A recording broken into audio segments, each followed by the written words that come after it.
Hello and welcome back to our PRINCE2 pre-course videos. This is a video about controlling a stage process. Controlling a stage process. Notice controlling a stage process is a process which is going to be used during the delivery stages.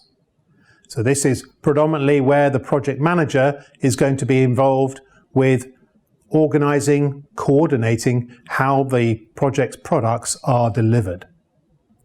It's going to be working in close conjunction with managing a stage boundary, managing product delivery process where the team manager is. So we're going to see the project manager, team manager working closely together.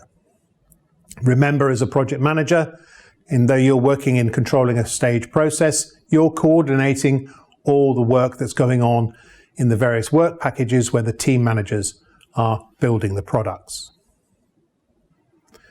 Notice also here we might have a number of stages, so therefore we might have a number of controlling a stage processes going on. But we'll only have one going on at any one time.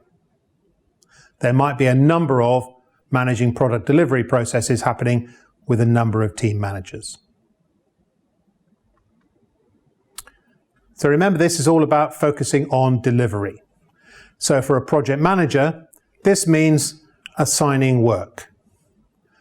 Means that you're going to need to monitor how that work is being carried out, dealing with risks and issues. You're going to be monitoring, as I said, and reporting your progress upwards to the project board or to other key stakeholders. And also, if things, as we're monitoring our progress, not going as well as we expected, which is fairly usual, then we need to take corrective action. So we need to adjust within our own authority. And generally that's going to be within your authority at the stage level. And that's using our tolerances. So adjusting time and cost and scope if necessary in order to keep yourself on track.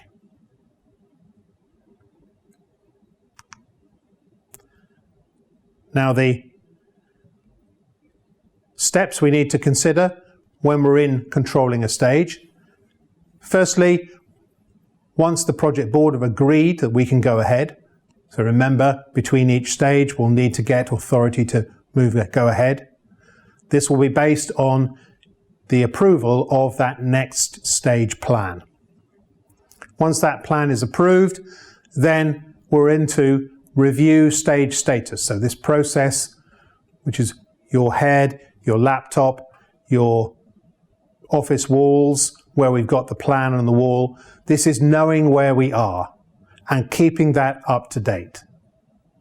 So as things happen on the project, we're updating the plans, we're assigning work to people, giving people work to do, we're tracking our risks and our issues and taking corrective action. So this is review stage status. One of the key areas within review stage status will be for us to assign the work. So this is authorizing a work package. This work package then going to the team manager, where we're going to be working with them and authorizing them to go ahead with their work. Team manager goes ahead with the work whilst they're doing the work, and remember this is managing product delivery, but they will then interact with you, the project manager, in controlling a stage by reporting their progress. So we're reviewing the work package status and we're updating our our stage status. So that's updating our plans, our issues, our risks, etc. The teams will then continue to do their work until their work package is complete. This then, again, updates our stage status. So things like the quality register, risk register, issue register will be brought up to date as a result of that work package completing. So this is our most important loop because remember, in controlling a stage, it's about product delivery. It's about making sure the products are being delivered. Review stage status might also, though, be monitoring, as we said. So we might be tracking the progress of all the work that's being done. And of course, if this is not up to speed, it's not right, then we've got an issue. And it's perfectly possible that we need to capture that issue, look at that issue, understand whether we can deal with it ourselves. So we review stage status. Do we have the authority? If we do, then we can take corrective action. This will mean that we can then use our tolerances to make sure that we keep on the plan, i.e. delivering within the stage tolerances. If we can't deliver within the stage tolerances, so this issue or risk has caused us to break our tolerances, then we can go to the project board. So we'll escalate to the project board using an exception report, and they then will make a decision based on that recommendation as to what we're going to do. This will then update again our stage status. Every so often, we'll need to report our highlights. So we'll send a highlight report to the project board so that they're aware of what's going on, and if necessary, of course, they can still take decisions based on that report. So remember, controlling a stage is all about coordinating the work that needs to be done.